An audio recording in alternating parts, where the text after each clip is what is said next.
La ciencia de la fertilidad.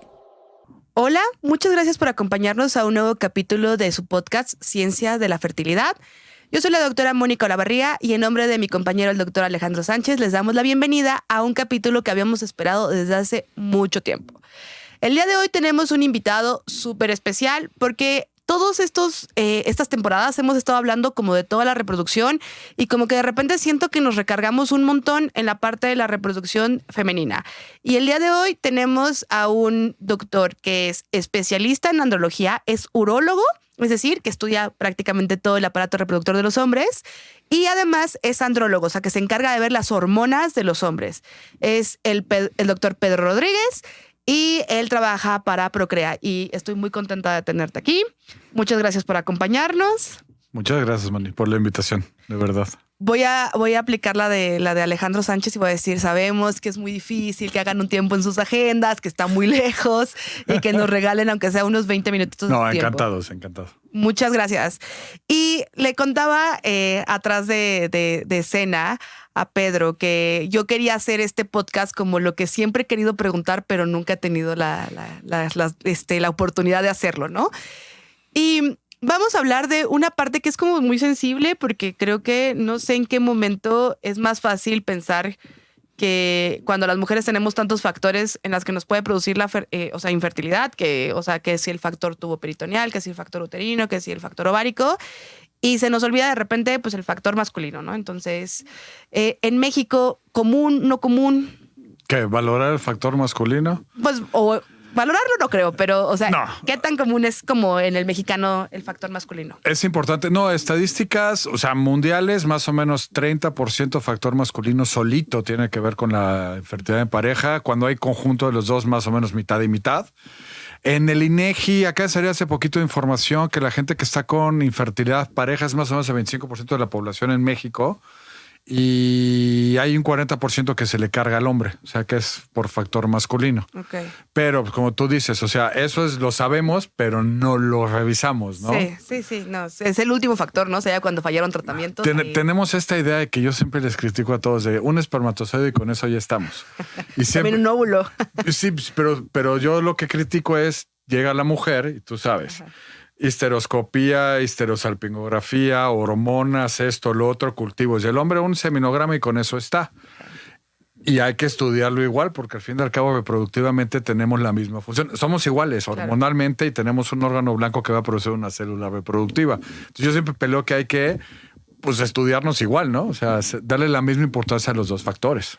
Ok, y cuando hablamos de cómo estudiamos el factor masculino, que esto siempre, o sea, yo se los digo a mis pacientes, pero también porque este podcast también lo escuchan médicos, ginecólogos, y siempre les digo, es difícil ver una espermatobioscopía, ¿no? O sea, no es como algo de que hagas de rutina en un laboratorio, o sea, los espermas, o sea, verlos, la morfología, el movimiento, no es algo que sea sencillo, no es algo que necesita mucho, o sea, pues aprendizaje y mucha teoría. Entonces, tú me dirías, o sea, ¿la espermatobioscopía es el único estudio que le deberíamos hacer a los hombres de primera intención? No, o sea, es con el que arrancamos y nos damos una idea, pero aquí hay que entender dos cosas. Uno, la espermatoscopía, hay que tener cuidado dónde la hacen, primero. Okay. No todos los lugares saben hacer una espermatobioscopía bien. Uh-huh.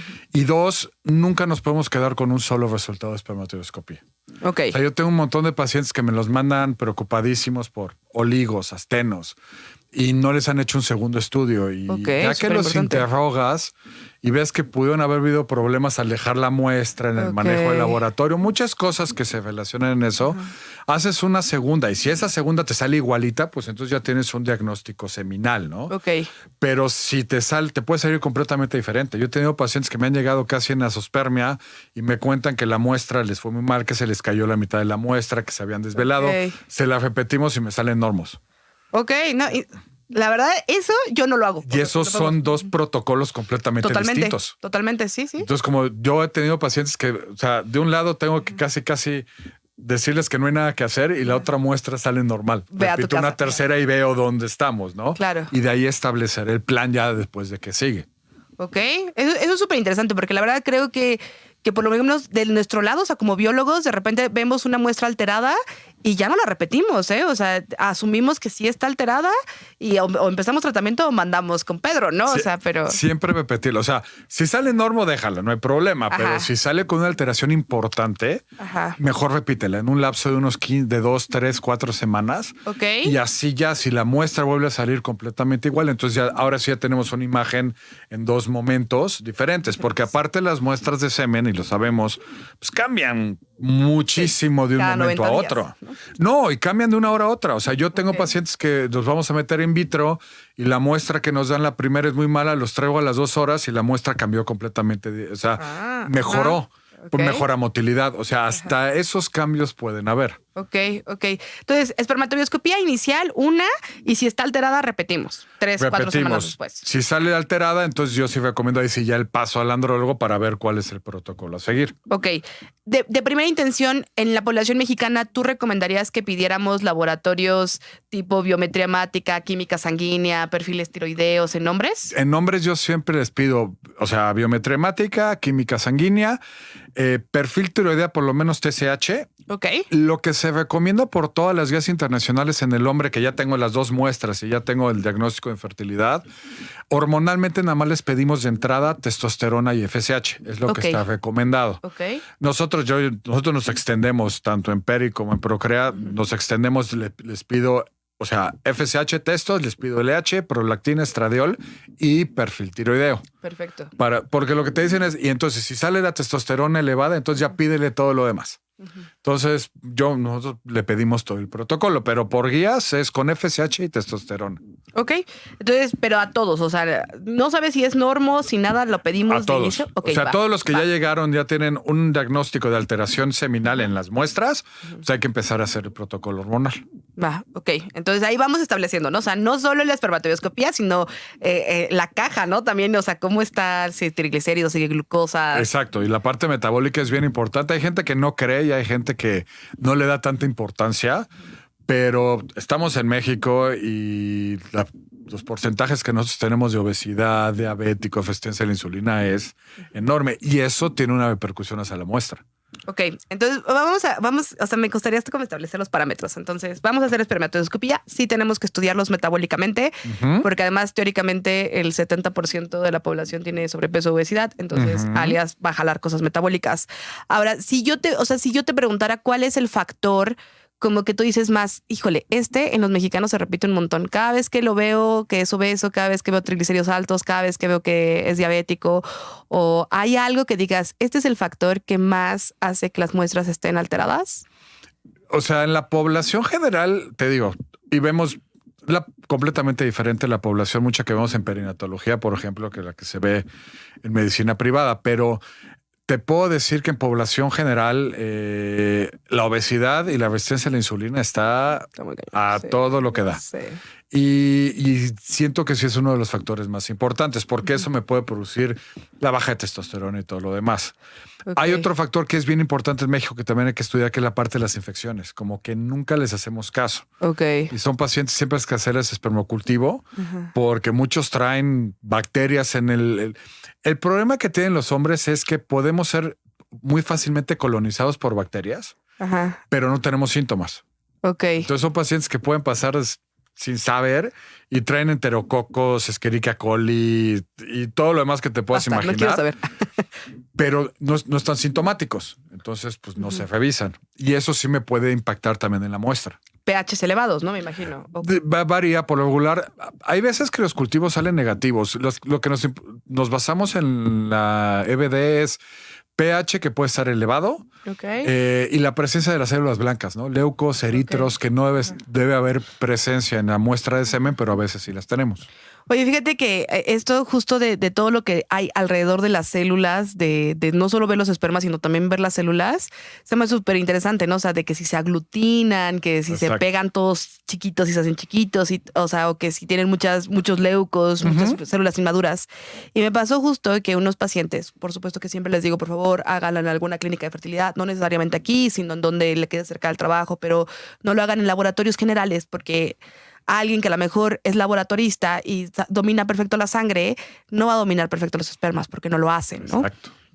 Y me pasa que me entregan una muestra que está buena concentración, 40 millones, creo que no, bien, o sea, estaba bien, pH de 8, motilidad 72 y me ponen formas normales 60 y tantas, ¿no? Entonces ya desde ahí dices... Eso no existe. Eso no existe, claro. O sea, y yo siempre se los digo a mis pacientes, si a mí me llegan con una espermatobioscopía que tiene morfología normal, o sea, pero de 50 arriba, Sí, claro. arriba de 10, es alguien que no lo supo hacer. Exacto. Porque ustedes regeneran tan rápido los espermas que es normal que estén alterados, ¿no? O sea, es normal tener formas anormales.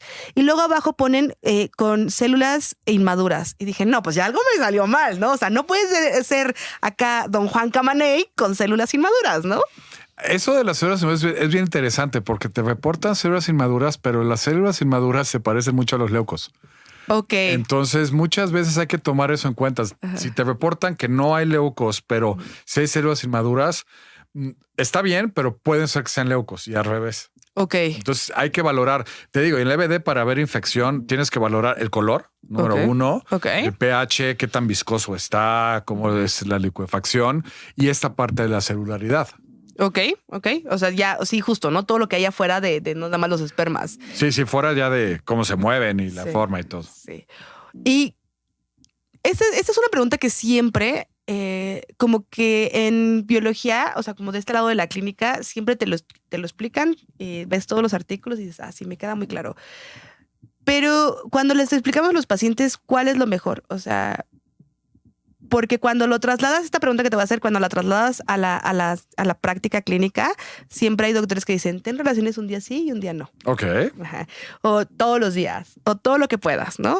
Pero cuando tú les mandas a hacer el estudio, les dices 3 a 7 días de abstinencia. Porque hay este artículo lo estoy viendo, del Fertility and Sterility, que dice que... No, y es la OMS. Nos mandó el manual la Organización Mundial de la Salud. Pues ya, ¿no? Entonces 3 a 7 días de abstinencia. Y si tú le ves ahí 8, dices, no, fue eso, entonces repítela. Pero si le ves menos, también dices, pero ¿cuál es la realidad? O sea, la realidad es que se ha visto que en este lapso, entre 3 a 7 días es donde vamos a encontrar más normalidad en la muestra, pero depende mucho del paciente, no todos los pacientes. O sea, hay pacientes en los que prefieres tú que tengas abstinencias mucho más cortas. Hay pacientes con antecedentes que tengan altas fragmentaciones de DNA o alteraciones en la motilidad. Hay veces que prefieres que te den menos abstinencia. Entre más abstinencia, más se fragmenta el espermatozoide. Eso es bien importante. Porque si un paciente no ha eyaculado en 15 días, probablemente va a salir la concentración bien, la motilidad puede salir un poco alterada, ya se empieza a dañar, pero puede salir fragmentado. Y al revés, o sea, sabemos que dependiendo de las abstinencias, si yo hago abstinencia corta, yo sé que voy a sacrificar volumen y concentración. O sea, eso lo sé. Sí. Pero puedo ganar mejoría en la motilidad y en la forma. Y bajo la fragmentación, porque entre más nuevos vienen menos dañados. Entonces, todos los días. O sea, se recomienda, a ver, el eyacular en el hombre es parte de la salud, ¿eh? Sí. Se recomienda estar eyaculando constantemente porque hay que estar moviendo las secreciones prostáticas. No, aquí vas a tener club de fans saliendo. El problema es que la gente dice, no eyaculo, no hay que eyacular. Entre más se acumula el eyaculado en la próstata, más productos reactivos y más inflamación intraprostática produce. Nada que me afecte ya tanto para la fertilidad si tú quieres, pero también es salud prostática. Se ha visto que los pacientes que tienen altos niveles de inflamación a nivel prostático tienen más tendencia a producir cáncer de próstata. Entonces, parte de lo que es la salud prostática es eyacular constantemente. Y eso hay que explicárselo a los pacientes, porque luego les digo, y si es por masturbación, pues tendrá que ser pero explícale a tu esposa. Entonces hay que explicarle a la pareja de que hay que estar eyaculando constantemente. que no le interese, ¿no? Exactamente. Sí. Es que también, o sea, yo siempre les digo, o sea, como que vivimos en una época diferente, ¿no? O sea, a lo mejor todavía mis pacientes, como los boomers, todavía así como hablan de relaciones sexuales diario y demás, pero, o sea, de generaciones más para acá, o sea, también de repente sí me dicen, oye, nosotros podemos tener los fines de semana, ¿qué hacemos, no? O sea, entonces siempre es como más, ya le inventemos ya más drama ahora y el tiempo, que sí, las eyaculaciones. Bueno, entonces, si tuviéramos que dar una recomendación, pues un día antes de la ovulación. Y a ver, sí, o sea, se recomienda que casi, digo, ahí no soy yo el experto, pero 3 días antes, casi día 11, día 17 empiecen. Y ahí esa pregunta me la hacen mucho los pacientes. Claro. Me dicen, nos van a abrir la ventana para poder embarazarnos. Doctor, ¿tengo relaciones diario o me espero porque el laboratorio me pidió 3 días para Claro, contestarte. totalmente. Eso es por guías de la OMS. Ajá. Digo, no vamos a criticar más el manual de la OMS porque ya lo tenemos más que criticado. Pero eso, yo lo que les digo es, no se preocupen. O sea, todos los días, no pasa nada. Ok. O sea, ok, no me ya la va a está. afectar. Una cosa es Resuelto. la idea del diagnóstico y otra cosa es lo que ya vamos a hacer a la práctica. Que tenga relaciones diarias durante los días fértiles. Va, perfecto. Sí, que es más o menos lo que nosotros siempre decimos, el de no, mientras más mandes mejor, ¿no? Sí, sí, claro. Hasta las inseminaciones llegas a tu casa y otra vez a que todos los días, a todas las horas. Y justo esto, cuando hablamos de un factor masculino, que se puede o no se puede combinar con un factor femenino, o sea, ¿cuál es la recomendación que hacen ustedes? Porque a veces nos pasa mucho que cuando la mandamos, o sea, que mandamos una muestra alterada con ustedes, con los andrólogos, luego nos quejamos, ¿no? Oye, no, es que ya se lo llevó 3 años al paciente y para cuando ya lo tenga acá todo un toro, ya la señora tiene 40, ¿no? No, eso es entendible. A ver, ese es un punto bien importante. O sea, hay que entender desde el punto, y eso es lo que yo le trato de enseñar a los fellows y a todos. O sea, sí somos andrólogos, sí vemos el factor masculino, pero tenemos que conocer también qué está pasando del otro lado. Okay. Que eso es uno de los grandes errores que se cometen, que se maneja la pareja de maneras distanciadas, diferentes y sin comunicación. Entonces los planes pueden ser, como tú dices, completamente distintos. Yo siempre investigo cómo está la esposa también, la pareja. Ok. Edad, reserva ovárica, cuánto tiempo tengo para trabajar todo, porque yo le puedo decir a mi paciente, te voy a operar de un varicocele, por ejemplo, y en 6 meses vemos cómo vas. Y su esposa tiene 40 años con 0.5 de antivaleriana, ¿no? sí. Entonces Ajá. dices, pues este paciente no creo que lo tengas que esperar a esto. Totalmente. Entonces ahí tienes que trabajarlo con los tiempos también de la pareja. Claro. Y creo que eso es lo que a veces le da miedo a los biólogos, a los clínicos, de mandar con un andrólogo. No me lo va a aterrizar. Y entonces caemos en esta mala praxis de decir, pues tómate tus vitaminas, tus suplementos. Pero para eso hay que entrenarnos y saberlo. O sea, te digo, yo trabajo muy de la mano de los BFs. O sea, yo Claro. no trabajo, nosotros los casos los sesionamos. ¿Cuánto tiempo tienes tú? ¿Cuánto tiempo tengo yo? Yo te recomendaría hacer esto. ¿Tú qué me dices? No, o sea, está bien, me aguanta los 3 meses, va. ¿Por qué hablamos tanto de los 3 meses? Porque es el tiempo en el que cambia una espermatobioscopía completa. O sea, hacemos un paso de la espermatogénesis completita. Por eso es nuestras ideas de todo tratamiento 3 meses. 3 meses. Pero eso yo se lo planteo al biólogo de la reproducción. Claro. Sí, ¿Cómo sí, ves? Sí, sí, sí. ¿Me das tiempo o no me Ajá, das tiempo? Pero eso es trabajar. Pero muchos no lo hacen. Muchos agarran al paciente, lo operan, le dan hormonas y nunca se comunican y nunca preguntan ni siquiera cómo está la esposa o la pareja. Sí, sí, sí. Sí, que ese es el grave error, ¿no? Y que creo que es el grave error de la reproducción, que de repente separamos, ¿no? O sea, y en este mundo pues que definitivamente al final las parejas de repente como que sí manejan este sentimiento de culpa que no debería de ser, pero manejan este sentimiento de culpa y pasa, ¿no? Que se separan, ¿no? Que se vuelven 2 mundos diferentes.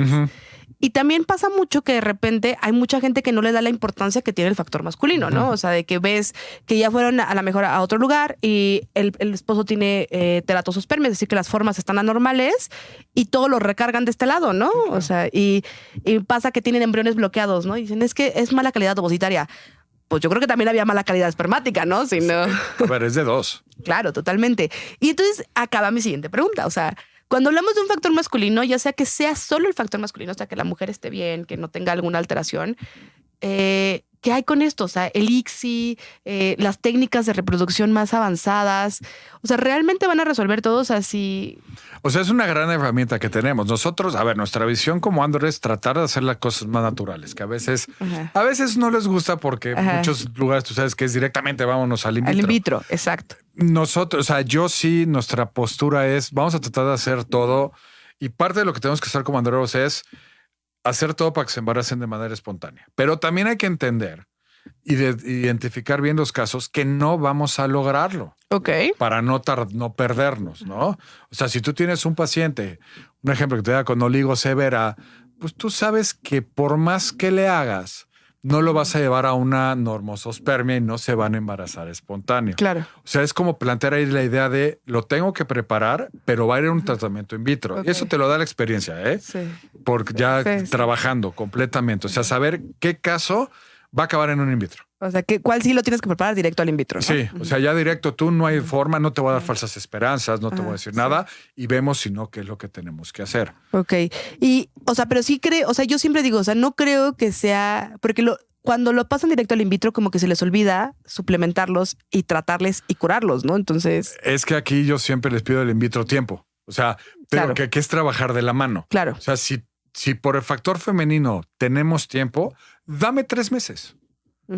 Para preparar esa muestra, corrijo la muestra hormonalmente, hacemos lo que tengamos que hacer para mejorarla y ya lo metemos. Si no tengo los 3 meses por el factor femenino, dime cuánto tiempo tengo. Ok. Para poder, y el tiempo, me dices 6 semanas, órale, 6 semanas veo cómo yo puedo hacer un plan de estimulación para tratar de mejorar esa muestra y tratar de llegar de la mejor manera al in vitro. Y eso sería una plática completamente o sea, ya sabes, sería todavía una hora de platicar de cuál es la mejor estimulación, qué suplemento tienes que dar. O sea, porque además en los hombres como que hay muchísima investigación de esto. O sea, en las mujeres a lo mejor no hay tantísimo de calidad ovocitaria porque creo que es más difícil como poder hacer un marcador de éxito, ¿no? Es un marcador de eficiencia. O sea, ¿cómo sabes que sí funcionó? ¿No? Yo siempre les digo, ¿y cómo sabes cuál fue? Pero no puedo estar sacando óvulos. Ajá, no puedo estar sacando óvulos para ver si funcionó, ¿no? Y en los hombres, pues a ver, regálame una muestrita y vamos viendo si jaló esto o no. Entonces, ahí podremos platicar una vida de cuál es el mejor antioxidante, que sí, o sea, que sí, que sí no, que cuál es el medicamento. O sea, y te voy a llamar para que hagamos una de nada más de antioxidantes masculinos porque esa es buenísima. Está larguísima.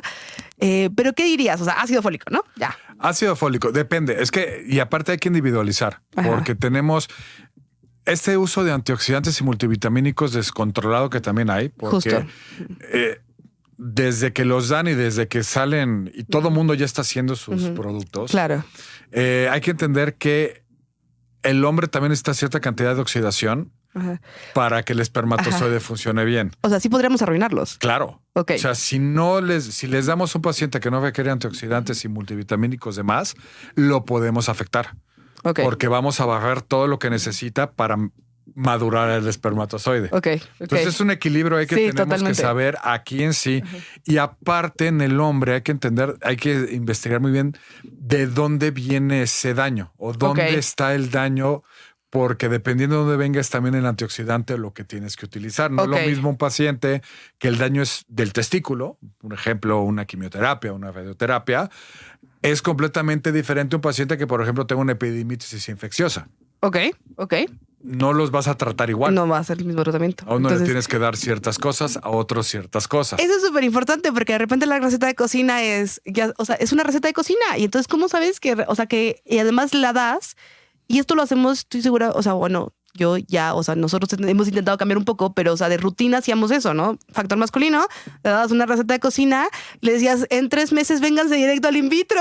Alguien checaba la muestra, o sea, mal, lo hacemos mal. Porque. Y ver la parte hormonal y ver la parte metabólica, porque se tiene que ir con es lo que te digo, tú ves a la mujer y trae resistencia a la insulina, ¿qué le vas a dar? Su metformina y todo, ¿no? Trae dislipidemia, le voy a tratar la dislipidemia. Y al hombre le dan vitaminas y tú no sabes si está caminando con 800 de triglicéridos. Claro, totalmente. ¿No? O si es diabético. Nosotros detectamos diabéticos en la consulta tiro por viaje. Sí, está impresionante, la verdad, lo mucho que no le prestamos atención a ese factor. O sea, como que asumimos que lo vamos a resolver. Y aparte son factores que te pueden engañar, porque pueden ser pacientes, por ejemplo, un diabético, que la muestra puede estar normal. Ok. O sea, puedes tener una muestra normosospérmica, pero ahí tienes que ir más allá del seminograma básico. Tienes que empezar a hacer estudios especiales, porque ahí ya entra la parte de fragmentación de DNA espermático, el daño interno. O sea, sí puedes tener una muestra normal y que la fragmentación está alterado. Ok. Y en un paciente, como yo les digo, un paciente diabético como su cuerpo. Su cuerpo está en inflamación. Claro. Su cuerpo está en oxidación. Igual que la obesidad, sí, ¿no? Sí. Y así como daña las otras células y se preocupan de la neuropatía, o sea, que daña, pues también el espermatozoide es una célula y lo daña. Totalmente. Fíjate que, o sea, nos va a faltar un montón de temas porque esto, o sea, no tiene fin. O sea, es como abrir la caja de Pandora y sacas otro hilo y sacas otro hilo. Y seguimos discutiendo hasta entre nosotros los andrólogos, ¿eh? Siguen habiendo peleas de qué hacemos y qué no hacemos. Yo solo quiero hacerte 2 preguntas. O sea, la primera pregunta es, ¿los hombres dejan de ser fértiles? O sea, ¿en algún momento dicen ya a los 50 años ya no son fértiles? Si somos muy tajantes y comparamos mujeres y hombres, no. O sea, la mujer tiene un número de óvulos que ya tiene predeterminado y que el día que se acabaron, se acabó y entran en la menopausia y todo. Los hombres tenemos algo diferente. La diferencia es que siempre seguimos produciendo células. O sea, espermatozoides los seguimos produciendo.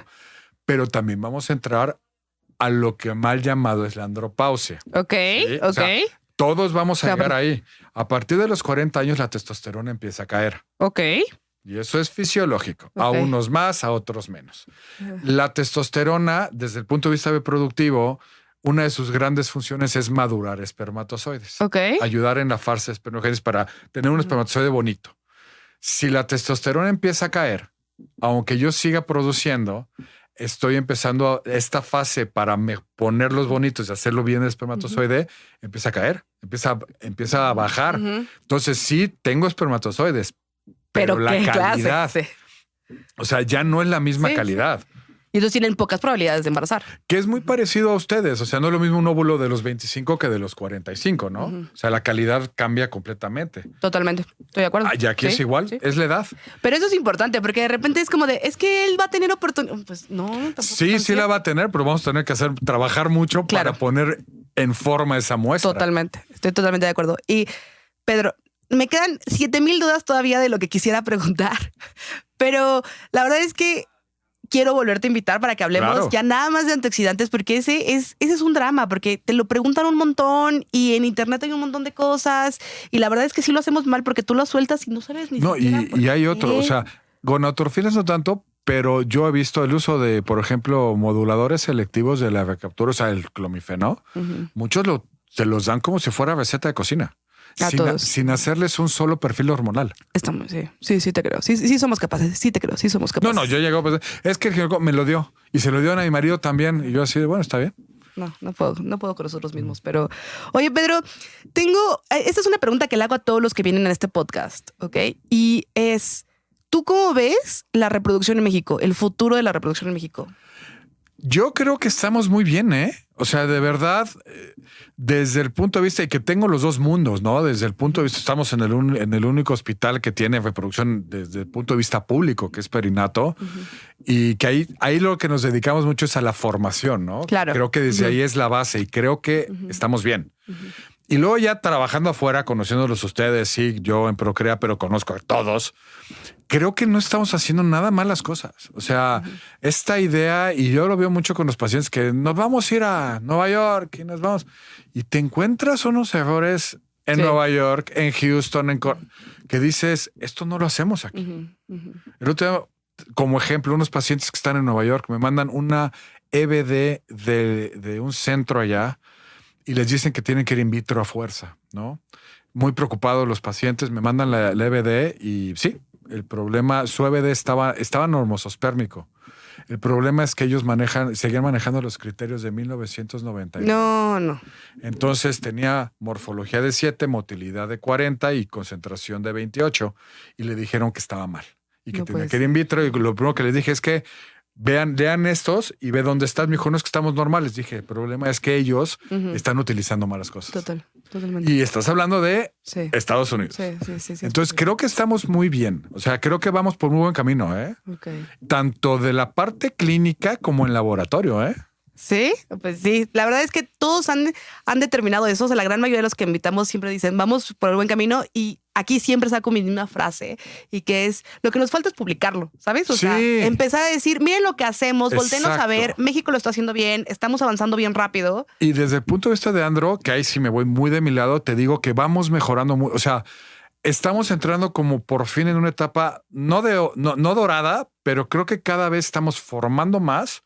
Ya en México estamos dándole la importancia y ya estamos empezando a formar a nuestros andrólogos. O sea, que antes te tenías que ir a otros lados. Creo que ahorita estamos en este momento que tanto desde el punto de vista de reproducción como urológico, ya nos están viendo y nos están dando mucha más importancia. Estamos abriendo muchos espacios. Sí.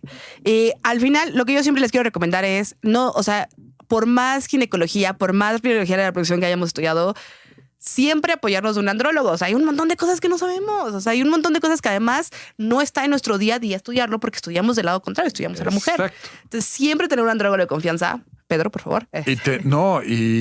yo entiendo esta parte, pero es que hay cosas que hay que tener mucho cuidado. Yo he tenido pacientes que me han mandado a revisarlos por muestras alteradas y detectamos cosas, te puedo decir, o sea, yo he tenido pacientes con criptorquídea de toda la vida y que no saben que la tienen, testículos ausentes. Y más graves, yo ya he tenido varios pacientes que me los mandan para prepararlos para el in vitro y cuando yo los reviso, tumor testicular. No. Entonces ahí me tengo que ir al otro lado. Va la vida y luego va la repro. Totalmente. Sí. Y entonces eso pasa. O sea, son pacientes que se atrasa el diagnóstico porque como no los mandan y muchos lugares es, tiene 3 millones, mételo in vitro, no pasa nada. Pero el paciente trae un cáncer. Sí. Y no hay nadie que lo haya revisado. Sí, porque nosotros no lo revisamos. Eso es muy correcto. Pedro, muchas gracias por hacerte el tiempo, por venirme a resolver todas las dudas que siempre he tenido. Pero me tengo muchas más, ¿eh? No, sí, cuando quieras, encantado. Pues muchas gracias por venir.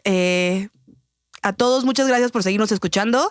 Vamos a tratar de volver a traer a Pedro para que nos resuelva todas las preguntas que tenemos de todos los antioxidantes y de muchas cosas que se quedan pendientes porque el factor masculino es muy grande. Muchas gracias a todos por escucharnos. Nos vemos en la próxima.